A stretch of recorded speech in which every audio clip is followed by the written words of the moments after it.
క్రీస్తుని బట్టి మీకు శుభములు. మనము ఈ సంవత్సరం 2024 ఆఖరి దినానికి వచ్చేసి ఉన్నాం. ఈరోజు అందరూ కూడా మరి హుషారుగా క్రొత్త సంవత్సరం కొరకు ఎదురు చూసే పరిస్థితుల్లోనే ఉంటారు. క్రైస్తవులైతే మరి కొందరు 31వ తారీఖు రాత్రి సంఘంగా కూడుకోవడము, దేవుని కృతజ్ఞతాసు చెల్లించడం అనేది చేస్తుంటే, మరి కొందరు క్రైస్తవులు ఇలాంటివి మనకేమీ పరిశుద్ధ గ్రంథంలో తెలుపబడలేదు కాబట్టి మనం జరుపుకోము అనే పరిస్థితిలో వాళ్ళు ఉంటారు. ఏది ఏమైనప్పటికీ, ఎవరి నిర్ణయాలతో వాళ్ళు ఉన్నప్పటికీ కూడా చివరకు అందరూ చేయవలసిన పని ఒకటే. ఈ ఒక్క దినం గడిచిపోతే క్రొత్త సంవత్సరంలోకి మనం అడుగు పెడతాం. 2025 ఈ సంవత్సరంలాగే వచ్చే సంవత్సరం కూడా ఉండాలని మనం అనుకోం.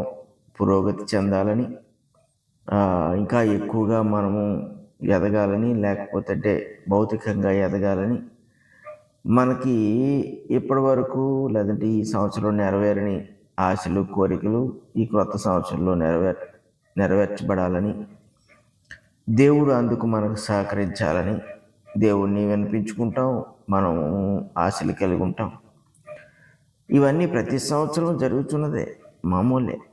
క్రొత్త సంవత్సరం రాగానే ఒక క్రొత్తదనం వచ్చినట్టు కొంతకాలం మనం ఫీల్ అవుతాం. ఆ తర్వాత క్రొత్త సంవత్సరం కూడా పాతదైపోతుంది. అయితే క్రీస్తులో మనము ఉండి క్రీస్తులో ఎదుగుచున్నప్పుడు ప్రతిదినము కూడా నూతనంగానే చేస్తూ ఉంటాడు దేవుడు. శ్రమలు, బాధలు ఉన్నప్పటికీ కూడా వాటన్నిటిలో కూడా అన్యూహ్యమైన ధైర్యాన్ని ప్రభు మనకు దయచేయచ్చు, మనల్ని ముందుకు నడిపిస్తూ ఉంటాడు. క్రైస్తవులుగా మనకి క్రీస్తుకు పోలిన వారముగా ఉండుట కంటే మేలైనది, గొప్ప అయినది ఏది కూడా లేదు. ఈ క్రైస్తవులు ఇలాంటి నూతన సంవత్సరాలు ఇన్ని జరుపుకున్నప్పటికీ కూడా క్రీస్తు విషయంలో మనసులో మార్పు రావడానికి వీల్లేదు. క్రీస్తు విషయంలో మనం వెనక్కి తగ్గామా, జీవిత విషయంలో, జీవితానికి సంబంధించిన అన్ని విషయాల్లో వెనక్కి తగ్గుతాం, అందులో అనుమానం లేదు. మనము దేవునికి నమ్మకంగా ఉన్నప్పుడు, ఆయన పిలుపుకు మనము విధేయులైనప్పుడు దేవుడు మనల్ని విడిచిపెట్టడం. ఈ నూతన సంవత్సరంలో చాలామంది రెజల్యూషన్స్ తీసుకుంటారు. అంటే బలమైన నిర్ణయం అనేది ఒకటి తీసుకుంటారు.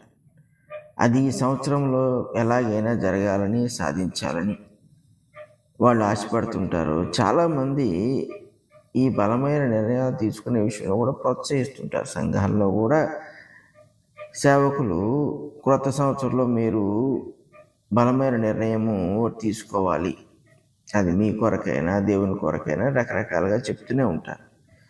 కానీ మనం దేవుని ప్రజలుగా మనం జీవిస్తున్నప్పుడు మనకి ప్రామాణికం పరిశుద్ధ గ్రంథమే. అందులో పరిశుద్ధ గ్రంథం మనకి ఏది చెప్తుందో, ఏది మన మేలుకు చెప్తుందో, ఏది మనకు బాధ్యతగా అప్పగించున్నదో దాని విషయంలో మనము అంతకంతకు ఎదగడం అనేది మనకి ప్రధానమైన సంగతి. ఆ పక్షముగా ఆలోచన చేస్తూ మనం క్రొత్త సంవత్సరంలోకి అడుగుపెట్టినప్పుడు మన యొక్క దృష్టి అంతా కూడా ఈ సంవత్సరం కన్నా కూడా రాబోయే సంవత్సరంలో క్రీస్తుపై అధికంగా ఉండటమే. ఈ నిర్ణయము ఎవరైతే తీసుకుంటారో, తీసుకుని దాన్ని ఎవరైతే కొనసాగిస్తారో వాళ్ళ జీవితాల్లో ఖచ్చితంగా మార్పులు చూస్తారు, ప్రభావాలు చూస్తారు, మేళ్ళు చూస్తారు. ఖచ్చితంగా వాళ్ళు ఊహించిన దానికన్నా ఎక్కువగానే పొందుతారు. ఎఫెసీయులకు రాసిన పత్రిక 4వ అధ్యాయము 15వ వచనంలో పరిశుద్ధాత్మ కలిగిన పౌలు ఇలా అంటున్నాడు: ప్రేమ కలిగి సత్యము చెప్పుచు క్రీస్తు వలె ఉండుటకు మనం అన్ని విషయంలో ఎదుగుదుము. ఇంతకన్నా గొప్ప రెజల్యూషన్ ఏముంటుంది? గొప్ప నిర్ణయము ఏ క్రైస్తవుడైనా కూడా ఏమి తీసుకోగలడు? ఎందుకంటే మనం క్రీస్తు శరీరంలో ఉన్నప్పుడు, ఆయన మనకు శిరస్సు అయి ఉన్నప్పుడు, మనం ఆయనలో ఎదుగుచున్నంత కాలమే జీవితంలో ఎదుగుతాం. జీవితంలో మనకి అన్ని విషయాల్లో కూడా సమాధానం ఉంటుంది, అన్ని పరిస్థితుల్లో మనకు ధైర్యం ఉంటుంది. కొన్నిసార్లు ఒడిదుడుకులు వచ్చినప్పటికీ కూడా వాటి విషయంలో కూడా ప్రభువు మనల్ని ఏ రీతిగా కాపాడగలడో మనకు ఆలోచన ఉంటుంది, విశ్వాసం ఉంటుంది.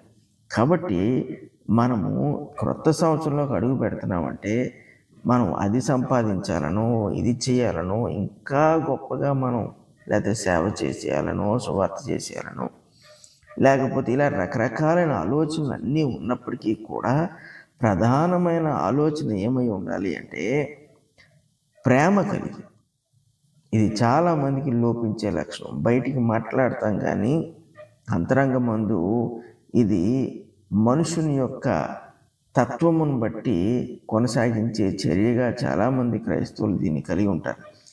అయితే ప్రేమ కలిగి సత్యము చెప్పుచు క్రీస్తు వలె ఉండుట కోసం, క్రీస్తు ఏ రీతిగా ప్రేమించాడు, మనం ఆయన ప్రేమను ఏ రీతిగా పొందాం, దాని యొక్క అనుభూతి మనకుందా? మనము పాపముతో చచ్చిన వారై ఉండగానే యేసుక్రీస్తు ప్రభు దేవుని బట్టి మనల్ని ప్రేమించాడు. రక్షించిన తర్వాత కూడా ప్రేమించడం ఆపేశాడా? ఈరోజు మన జీవితంలో మనము తప్పిదాలు చేసినప్పటికీ కూడా మనం కనికరం పొందుతున్నామంటే అది క్రీస్తుని బట్టే. ఆ ప్రేమను మనం పొందుతున్నప్పుడు అదే ప్రేమను తిరిగి ఇవ్వటానికి వీలు లేదు, నాకు కుదరదు, నాకు తెలియదు అనడానికి లేదు.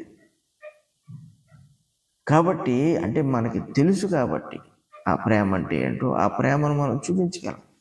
ప్రేమ కలిగి సత్యము చెప్పచ్చు. ఈ అబద్ధం అనేది మానుకోవాలి. అసత్యము ప్రకటించడం అనేది సువార్త సంబంధమైంది. అంటే సువార్తకు విరుద్ధంగా ప్రకటించేది ఏదైనా అసత్యమే. కానీ జీవితంలో మనం వ్యవహరిస్తున్నప్పుడు మనుషులతో అసత్యము కూడా మాట్లాడకూడదు. యేసు ప్రభు ఎప్పుడు అబద్ధం చెప్పలేదు ఎవరికి. మనము కూడా అలాగే ఉండాలంటున్నాడు పౌలు. అబద్ధము చెప్పవలసిన అవసరతను మనం తెచ్చుకోకూడదు. ఒకవేళ అబద్ధం చెప్పాల్సిన పరిస్థితి వచ్చినప్పటికి కూడా మనం చెప్పకుండానే ఉండాలి. ఈ యొక్క లక్షణాన్ని కలిగి ఉండడం చాలా కష్టం. అయితే ఆశీర్వాదానికి, దేవుని యొక్క కనికరానికి, కృపకు, మేళ్లకు ఇదే మూలము. మనం అన్ని విషయముల్లో ఎదుగుదామంటున్నాడు. ఎప్పుడైతే క్రీస్తు వలె మనం ఉంటామో, చూడండి, ప్రేమ కలిగి అబద్ధం చెప్పకుండా ఉంటే క్రీస్తులా ఉంటున్నాం. క్రీస్తులా ఎప్పుడైతే మనం ఉంటున్నామో అన్ని విషయంలో ఎదుగుదామంటున్నాడు. ఏ విషయంలో కూడా ఎదగకుండా ఉన్నాం. మీరు ఏ విషయం తీసుకున్నా ఆ విషయంలో మనం ఎదుగుతాం. పురోగతి చెందడం అంటే ఇది. లోకాన్ని చూసి, వాళ్ళ యొక్క సెలబ్రేషన్స్ చూసి, వాళ్ళ యొక్క మాటలు, విధానాలు చూసి, అంతెందుకు కొంతమంది క్రైస్తవులు వాళ్ళ సంఘాన్ని మనం చూసి మనము అదేదో గొప్పదనుకుని దాన్ని వెంబడించడం అనేది మూర్ఖత్వం.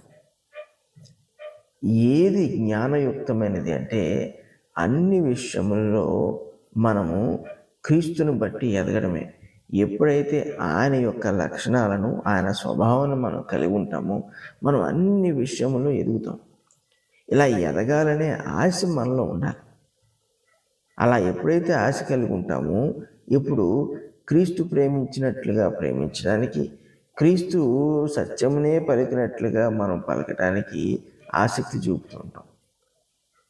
ఎదగాలనే ఆశ నీకుంటే, వృద్ధి చెందాలనే కోరిక నీకుంటే, క్రీస్తుని బట్టి నీవు వృద్ధి చెందాలి.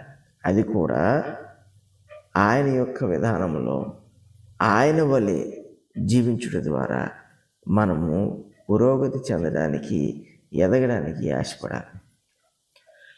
పరిశుద్ధులకు తండ్రి, కృపగల దేవ, మీకు స్తుతులు, స్తోత్రాలు. నాన్న గొప్ప దేవుడివి.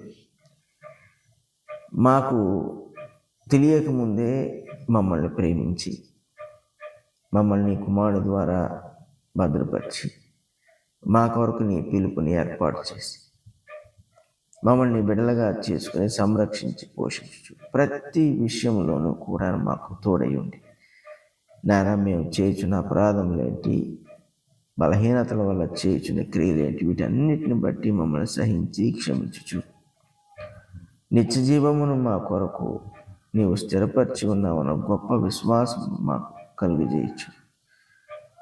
మనుషులు చేయుచున్న విన్యాసాలకు, ఈ లోక సంబంధమైన క్రైస్తవులు చేయుచున్న కార్యములకు మేము లొంగిపోకుండా వాటికి ఆకర్షితులం కాకుండా మమ్మల్ని ఎప్పటికప్పుడు కాపాడుచున్నందుకు మీకు స్తుతులు స్తోత్రాలు తెలియజేస్తున్నాం.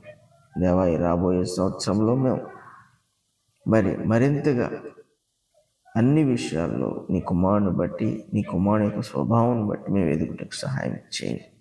ఏ విషయంలోనూ కూడా కొరత లేకుండా ఈ ఆశీర్వాదం మాతో ఉంచమని యేసు పరిశుద్ధ నామమున అడుగుచున్నాము తండ్రి. ఆమేన్.